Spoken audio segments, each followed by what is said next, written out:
était à la porte de son cœur et de faire attention de ne pas laisser le péché prendre le contrôle de sa vie. Mais le Seigneur lui a dit que lui, Caïn, pouvait dominer sur le péché. Mais Caïn n'a pas écouté le Seigneur. Qu'est-ce qu'il a fait? Caïn était seul avec son frère Abel. Caïn s'est jeté sur son frère Abel et il a tué son frère Abel. Le Seigneur a appelé Caïn pour lui demander, mais où est ton frère? Et lui, il a dit au Seigneur qu'il n'est pas le gardien de son frère. Le Seigneur a dit, j'entends le cri du sang, la voix du sang de Abel qui monte à moi. Et le Seigneur a dit à Caïn qu'à cause du fait qu'il a commis ce meurtre, il a désobéi à sa parole, le Seigneur va maudire la terre. Caïn va travailler dur et la terre ne sera pas une terre enrichissante pour Caïn. Et le Seigneur a chassé Caïn et Caïn devait errer et vagabond sur la terre. Caïn a dit au Seigneur, voilà, je suis menacé. Si quelqu'un me trouve, quelqu'un va me tuer. Et le Seigneur a mis une marque sur lui et le Seigneur l'a fait sortir de ce lieu. À la suite, on a vu que Caïn a eu une femme et ils ont eu des enfants. Ils ont eu leur enfant qu'on appelait Enoch. Et cet enfant a eu d'autres enfants. Il a commencé à avoir la descendance de Caïn. Et parmi sa descendance, il y a eu un certain Lémec. Et c'est ce Lémec, c'est lui qui a été le premier à envoyer la polygamie. Avant, le système que le Seigneur avait créé, c'était la monogamie. Mais à partir de Lémec, il y a eu la polygamie. Il a eu 2 femmes. Il est venu briser le système que le Seigneur avait mis en place. Et on a vu qu'au travers de Lémec, les gens ont commencé à se pervertir. Mais il faut dire aussi que Adam et Ève ont eu d'autres enfants, dont Seth. Et Seth a eu aussi sa descendance. Et parmi la descendance de Seth, il y avait un certain Enoch. Et celui-là, c'est à partir de lui qu'il y a eu commencé à avoir l'invocation du nom de Dieu. Donc, voici un peu le contexte historique de Genèse chapitre 4. Maintenant, nous allons tirer les différents enseignements de ce passage. Les différents enseignements, c'est de tirer les leçons. Nous savons que ce texte, c'est un texte qui est depuis l'Antiquité. Mais nous sommes aujourd'hui dans un temps moderne. Qu'est-ce que ce texte est pour nous aujourd'hui? Premièrement, les différents enseignements qu'on peut tirer d'abord. Premièrement, après le mariage qu'il y a, c'est après le mariage qu'il y a eu intimité conjugale et sexuelle. Donc, on s'est rendu compte que le Seigneur a changé son système de création. Adam a été créé par la parole. Dieu a pris la poussière de la terre, il a soufflé dans cette poussière de la terre, il a mis son souffle là-dedans, et puis Adam devient un être vivant. Ève, sa création, c'est que Dieu a endormi Adam, et il a pris la sortie de ses côtes, et il a créé la femme. Donc, Adam et Ève n'ont pas été créés par le système de intimité conjugale ou sexuelle. Mais à partir de Adam et Ève, le système s'est arrêté. À partir de là, maintenant, Dieu a changé le système de création, de procréation, de création de l'homme. L'homme maintenant naissait maintenant par ce qu'on appelle une intimité conjugale et sexuelle. Donc l'homme naissait maintenant par fécondité, c'est-à-dire l'homme et la femme allaient ensemble et à partir de là, sortait un homme ou une femme. Donc, ça c'est la première leçon qu'on peut tirer de là. Donc, on peut voir ça dans Genèse 4, au verset 1, et je vais vous lire ça. Genèse 4, au verset 1, on dit « Adam connut Ève, sa femme, elle conçut et enfantant Caïn, et elle dit « J'ai formé un homme avec l'aide de l'Éternel, elle enfantant encore son frère Abel. » Donc, à partir de là, il y a eu la fécondation, c'est-à-dire une intimité conjugale et sexuelle. Et l'homme a commencé Caïn est né, et ensuite Abel est né. Deuxième enseignement qu'on peut tirer, deuxième leçon qu'on peut tirer, c'est le changement de système de communication avec Dieu. Dans le jardin d'Éden, Adam et Ève communiquaient directement avec Dieu. Ils entendaient la voix du Seigneur, ils parlaient au Seigneur, ils échangeaient. C'est comme s'ils parlaient bouche à bouche. Le Seigneur leur parlait et eux aussi, ils parlaient avec le Seigneur. C'était une communication directe. Mais après qu'ils aient péché et que le Seigneur les ait chassés du jardin d'Éden et autres, le Seigneur a changé le système maintenant de communication. Maintenant, l'homme devait rentrer en communication avec Dieu par adoration, par l'offrande. L'offrande qui veut dire en hébreu korban. Le mot offrande veut dire korban. Donc on peut voir ça dans Marc 7 au verset 11. Vous pouvez le lire à la maison. C'est un acte d'adoration. Donc le mot korban est un acte d'adoration. Il symbolise la consécration à Dieu du fruit du travail de la personne. Donc c'est une manière de s'approcher de Dieu. Donc le Seigneur vient de créer le système par adoration, par l'offrande. C'est-à-dire, on peut s'approcher de Dieu. Au lieu de avant, ils avaient la capacité de communiquer directement avec le Seigneur. Mais maintenant, le Seigneur est venu avec le système maintenant de l'offrande, où la personne se consacrait à Dieu, donnait un culte d'adoration à Dieu par l'offrande qu'il faisait. Donc, c'est une consécration avec Dieu. Maintenant, les différentes adorations de Abel et de Caïn. L'adoration d'Abel. Abel, lui, il envoyait l'offrande des premiers-nés de son troupeau et de leur graisse. La signification de cela, cela veut dire que Abel a rendu un culte à Dieu avec un cœur pur. Parce que les prémices, les premiers-nés, ce sont les prémices, c'est-à-dire il a mis Dieu en l'honneur. Ce qui lui coûtait cher, ce qui était important pour lui, les premiers, c'est-à-dire les premiers-nés de son troupeau, il envoie ça à Dieu. Le résultat de son travail, qui était le travail de berger, il prend ça et donne à Dieu. Il a mis Dieu à la première place. Et cela était un culte vraiment agréable qu'il apportait au Seigneur. Et il a démontré une foi véritable au Seigneur. Et le Seigneur a approuvé son adoration. Le Seigneur a approuvé son offrande. Nous pouvons voir cela aussi on peut lire dans le livre de 1 Jean 3 au verset 12. Le Seigneur parle de ça. Et je peux donner quelques exemples de foi véritable. Mais avant cela, nous allons voir un peu c'est quoi la foi véritable. Parce qu'il ne faut pas qu'on rentre dans la... Quand on lit, prenons le livre de Hébreux. Nous allons prendre d'abord Hébreux 11. Hébreux, chapitre 11 au verset 1. Qu'est-ce que la Bible dit? Or, la foi est une ferme assurance des choses qu'on espère, une démonstration de celles qu'on ne voit pas. En fait, pour résumer, je peux dire la foi, F, c'est comme une ferme assurance, O, d'obtenir, I, ce qui est invisible. Donc, c'est comme la foi, c'est une ferme, c'est une résolution, une ferme assurance d'obtenir ce qui est invisible à nos yeux. Mais nous croyons que Dieu est capable de nous donner. On peut voir aussi cela dans Hébreux 11, 6. Hébreux 11, au verset 6, dit quoi?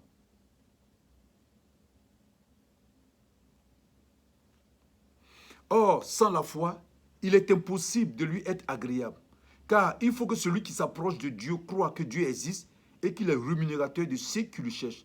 Donc, sans la foi, personne ne peut être agréable à Dieu. Mais celui qui s'approche de Dieu, il doit croire d'abord que Dieu existe et qu'il est le rémunérateur de ceux qui le cherchent. Et c'est ce que Abel a fait. Abel s'est approché de Dieu en croyant que Dieu est le rémunérateur de ceux qui s'approchent de lui. Donc il envoyait les premiers nés de ce troupeau, ce qui lui coûtait cher, les prémices, parce qu'il sait que Dieu existe réellement. Et il a honoré Dieu. C'est pourquoi Dieu a approuvé son offrande. Aussi dans le livre de Jacques, on peut aller dans le livre de Jacques.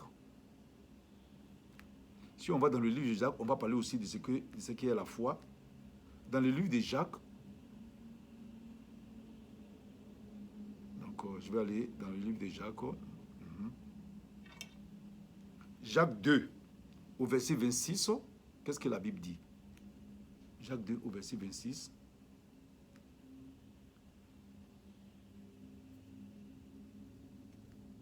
Amen. Comme le corps sans âme est mort, de même, la foi sans les œuvres est morte. Donc, une foi véritable doit être une foi avec les œuvres. Donc ici, Aujourd'hui, il y a des exemples de foi véritable. Je prends un exemple de quelqu'un qui a une foi véritable. Une personne qui vient, qui croit que Dieu existe, qui croit qu'il doit adorer Dieu, il vient tous les dimanches à l'église et il adore le Seigneur. Il vient le louer, l'adorer. Une personne qui a une foi véritable vient dans la maison de Dieu, il vient à l'heure, il ne vient pas en retard. Parce qu'il sait qu'il faut honorer Dieu, il faut vraiment donner son temps à Dieu. Une personne qui a une foi véritable est une personne qui croit que le Seigneur n'aime pas le péché. Donc cette personne va demander l'aide du Saint-Esprit pour s'éloigner du péché comme l'adultère, comme la fornication, comme le mensonge, comme toutes ces choses-là. C'est une foi véritable parce que la personne s'est dit que en s'approchant de Dieu, Dieu est le rémunérateur de ceux qui s'approchent de lui. Et c'est cette foi qu'Abel a démontré. Mais l'adoration de Caïn. Caïn, lui, il offre les fruits de la terre. Caïn, c'est un cultivateur. Il offre les fruits de la terre. Mais Caïn n'a pas fait comme Abel. Caïn a offert à Dieu les fruits de la terre. C'est-à-dire son culte est un culte qu'il donne à Dieu, mais ce n'est pas avec un sacrifice. Ce n'est pas avec vraiment un sacrifice. Et cela, Dieu n'approuve pas. Il y a beaucoup de personnes qui n'ont pas de foi véritable. Ils disent qu'ils croient en Dieu, effectivement, ils prennent conscience que Dieu existe. Mais quand il s'agit de montrer les œuvres qui démontrent leur amour pour le Seigneur, ils ne le font pas. Donc leur foi est comme morte. Leur acte, leurs œuvres est comme morte parce qu'ils n'ont pas une foi véritable. Ce sont des personnes qui font l'œuvre de Dieu avec négligence. Et le Seigneur a dit dans le livre d'Apocalypse, il dit, ceux qui vont être froids ou tièdes, il va les vomir. Ceux qui font l'œuvre de Dieu avec négligence, comme ici, Caïn l'a fait. Caïn a donné les premiers. Ce qu'il a donné à Dieu. Mais son offrande, c'était quoi? C'était les revenus de la terre. Il n'a pas pris le premier revenu, les premiers éléments, les premiers fruits de la terre pour donner à Dieu. Il n'a pas fait cela avec un sacrifice. Les gens qui viennent dans la maison de Dieu, qui viennent en retard, ils le font exprès. Parce que pour eux, Dieu n'est pas au premier plan. Ils négligent le Seigneur. Il y en a qui marchent dans le péché. Ils se disent, oh, Dieu comprend, Dieu va faire. Tout cela, c'est une offrande qu'on fait à Dieu, mais avec négligence. Et le Seigneur n'approuve pas ces offrandes. Et qu'est-ce que le Seigneur va faire? Le Seigneur va manifester de l'amour vis-à-vis de Caïn. Il va l'appeler à la repentance.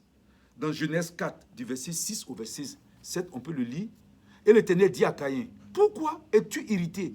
Et pourquoi ton visage est-il abattu?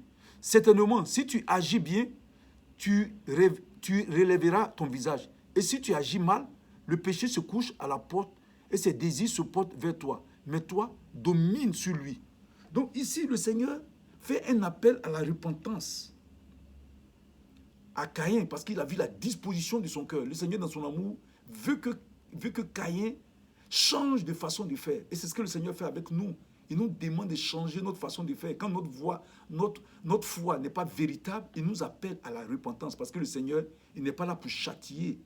Il n'est pas là pour châtier systématiquement, mais d'abord, il t'appelle à la repentance. Il t'amène à prendre conscience, à changer de vie, à changer de façon de faire. Si notre vie n'est pas une vie véritable, n'est pas une vie glorieuse, si c'est notre vie ne glorifie pas le Seigneur, il va nous dire non, mon enfant, ce que tu es en train de faire n'est pas bon. Change. Donc, il nous appelle à la repentance. Donc, c'est une manière de manifester sa miséricorde. Parce qu'il ne veut pas qu'on se perde. Toujours dans l'enseignement qu'on peut tirer, c'est que Dieu nous rend capable de dominer sur le péché. Ici, Dieu dit à Caïn, ce qui est sur le péché veut se coucher à la porte de ton cœur, mais toi, domine sur lui. Dieu nous donne la capacité de dominer sur le péché. Aujourd'hui, le Seigneur nous envoie le Saint-Esprit. Le Saint-Esprit qui est comme un feu, qui vient consumer les œuvres de la chair. Donc le Seigneur désire que nous demandons son esprit. Son esprit qui est une puissance, qui est une force, qui est Dieu lui-même. Et l'Esprit de Dieu étant en nous, nous donne la capacité. Quand nous sommes remplis de l'Esprit, nous pouvons dominer sur le péché. Nous pouvons vaincre le péché. Donc le Seigneur dit ici, dans sa miséricorde, il donne la force à Caïn pour dire non, ne continue pas dans ta voie, là, dans ta disposition de ton cœur. Ton cœur prend de mauvaises résolutions. Mais je te donne la force de dominer, je te donne la puissance de dominer. Voilà. Mais il faut savoir que Dieu nous honore en nous donnant le libre arbitre. Tout en nous conseillant, en nous exhortant de faire le bien pour obéir à sa parole. Donc l'homme n'est pas comme l'animal. L'animal agit selon son instinct. Mais l'homme, en l'homme, Dieu a mis le libre arbitre. C'est-à-dire l'homme est libre de choisir, d'obéir à Dieu ou de désobéir à Dieu. C'est ce que le Seigneur nous a donné. Mais en même temps aussi, le Seigneur ne nous laisse pas comme ça. Il nous montre la voie à suivre. Et il nous dit, voici la vie, voici la mort. Mais je vous demande de choisir la vie. Il nous montre le chemin de la vie. Et il nous donne la force pour pouvoir choisir la vie.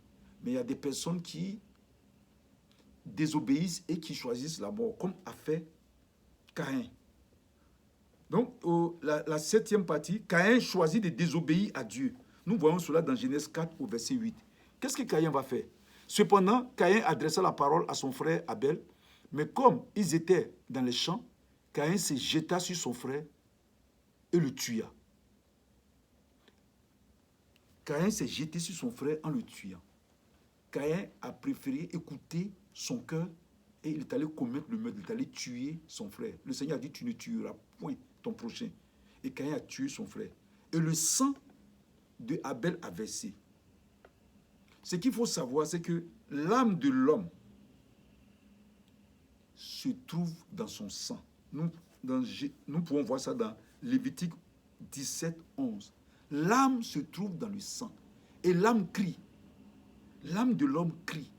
Ici, l'âme d'Abel a commencé à crier. Dans l'Apocalypse, vous allez voir, les saints qui ont été tués, qui sont auprès du Seigneur là-bas, demandent vengeance.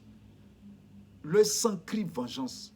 Donc, quand tu commets le péché ou quand tu commets un meurtre de cette façon, l'âme de la personne que tu as assassinée demande au Seigneur de venger la personne.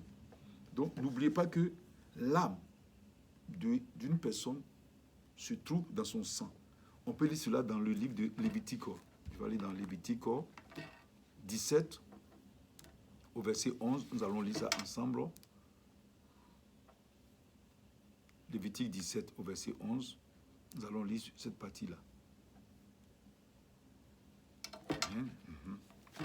Lévitique 17, verset 11.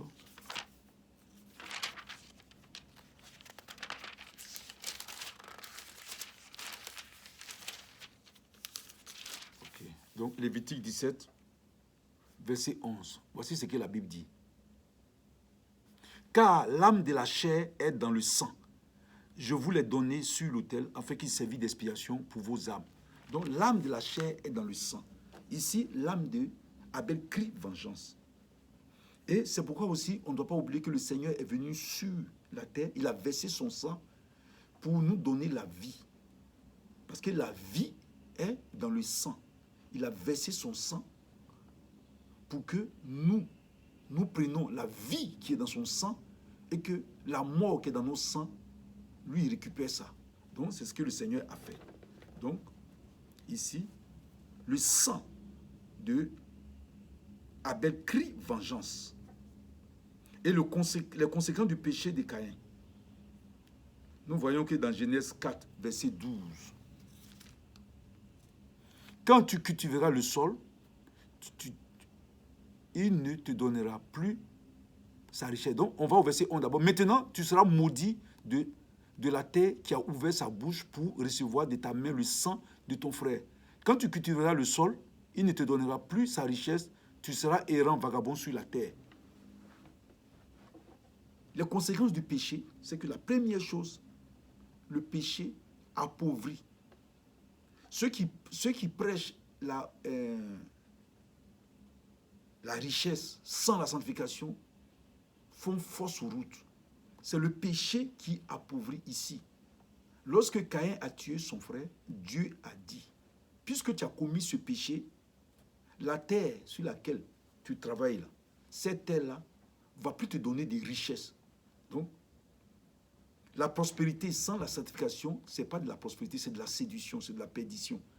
Toute prospérité doit avoir pour base la sanctification. C'est ça qui est la vraie prospérité. C'est pourquoi le Seigneur a dit, c'est la bénédiction de l'Éternel qui enrichit et elle n'est pas suivie de chagrin. Donc ici, Caïn, le Seigneur a maudit Caïn et Caïn sera pauvre. Deuxièmement, le Seigneur a dit qu'il sera errant et vagabond.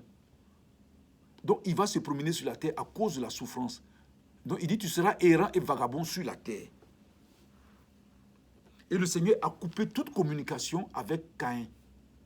L'Éternel lui dit, si quelqu'un tuait Caïn, Caïn sera vengé 7 fois. Et l'Éternel mit un signe sur Caïn pour que quiconque le trouverait ne le tuait point. Puis Caïn s'éloigna de la face de l'Éternel et habita dans la terre des Nord, à l'orient de l'Éden. Donc, Caïn, la communication avec Caïn a été coupée. Le péché coupe la communication avec Dieu.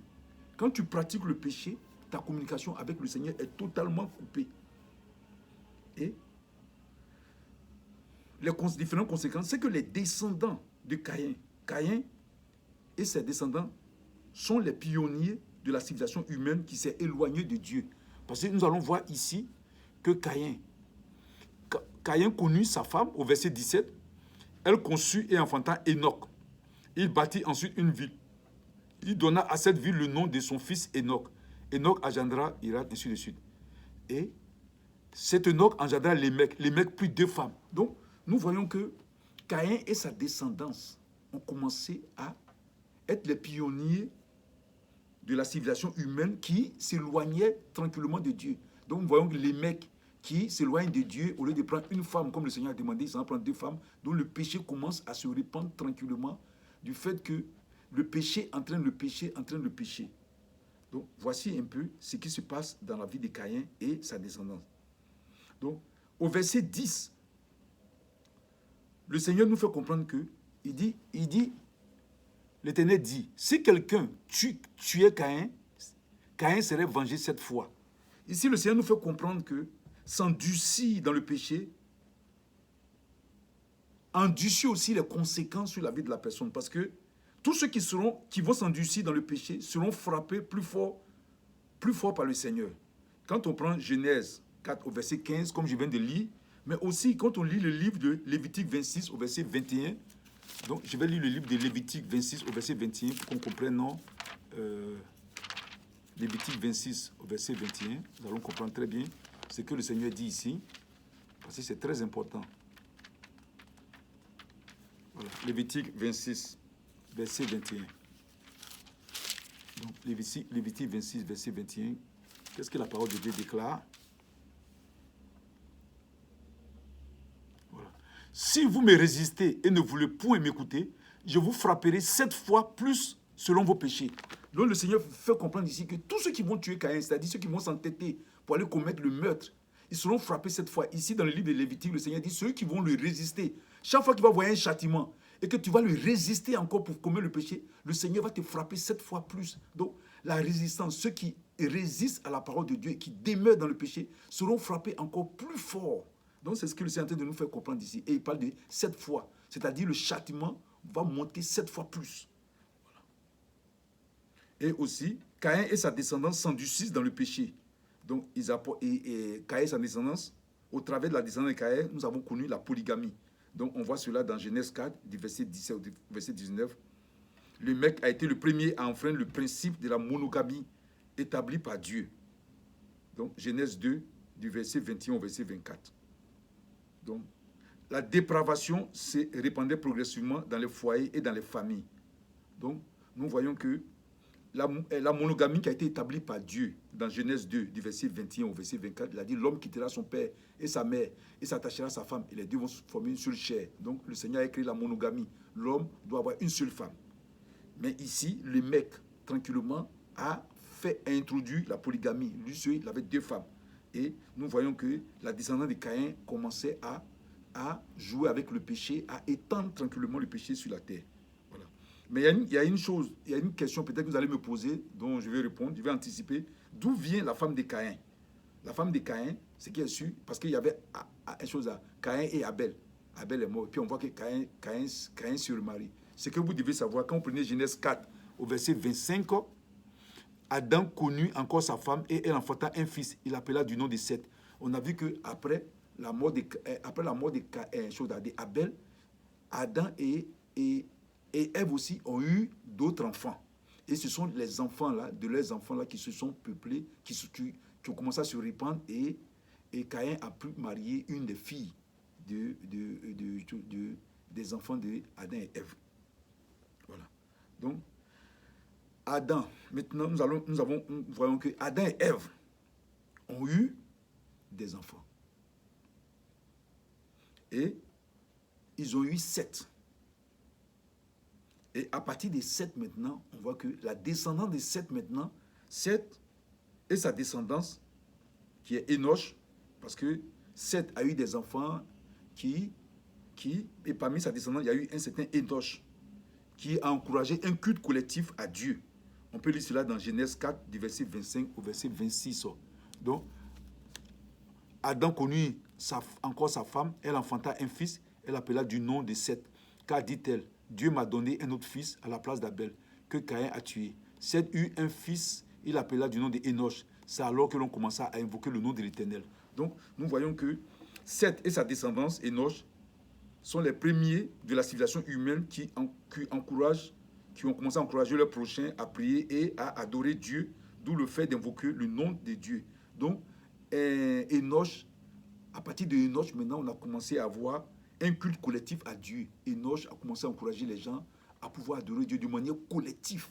Donc, à partir de maintenant, on voit aussi que d'un côté, on voit que la descendance de Caïn ont été les pionniers de la civilisation humaine à introduire, à véhiculer le péché, mais de l'autre côté, Seth et sa descendance, eux aussi, ils ont encouragé le culte collectif à Dieu, commencé à encourager les gens à adorer Dieu, à prendre soin du Seigneur. Donc, vraiment que le Seigneur soit béni. Donc, ce que je voulais dire à tous ceux qui nous écoutent sur YouTube, sur Facebook et autres, que le Seigneur vous bénisse pour cette étude. Mais sachez que l'oisiveté est un péché. Nous avons vu que quand Caïn et Abel sont nés, ils se sont mis à travailler. Caïn, cultivateur, Abel, il était éleveur. C'est très important. Aujourd'hui, nous voyons que dans l'église, il y a des gens qui ne font rien. Je ne parle pas de ceux que le Seigneur a appelés à consacrer et qui travaillent pour lui. Ceux-là, c'est un travail qu'ils le font dans le service de Dieu. Je parle de certaines personnes qui